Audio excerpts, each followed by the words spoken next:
George Washington, first president, Revolutionary War commander, national icon, and apparently the world's most honest lumberjack. But the myths around this guy have been dressed up more than a prom date, so let's swing the axe of truth. First up, the cherry tree story. We've all heard it. Little George chops down his father's cherry tree, gets confronted and says, "I cannot tell a lie." That's adorable, wholesome, and completely made up.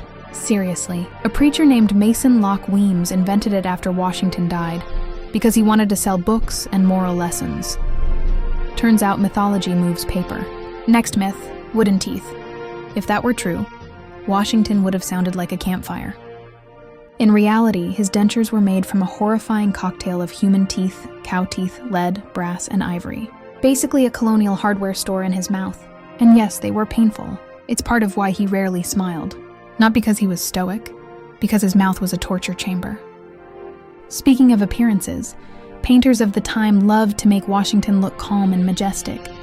Reality, he had smallpox scars, bad teeth, and wore powdered hair because 18th century fashion was just glorified baby powder cosplay. Another myth, Washington wanted to be king.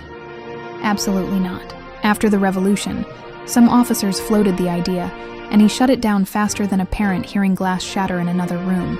Washington was a disciplined, sometimes stubborn man who demanded dignity from the new government.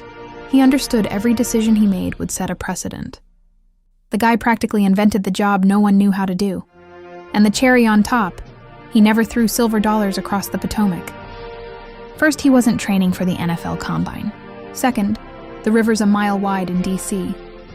Whoever made up that story never saw a map. So yes, George Washington was extraordinary. But he wasn't a wooden-toothed Disney prince floating on clouds of virtue. He was a flesh and blood leader, doing his best to drag a newborn nation across the finish line. Sometimes, the truth is more impressive than the fables, even if it involves one really uncomfortable set of dentures. If you enjoyed this trip down the rabbit hole, don't forget to like, share, and subscribe to Smart History for Dumb Times. And if you feel like fueling more historical deep dives, the link to buy me a coffee is in my bio.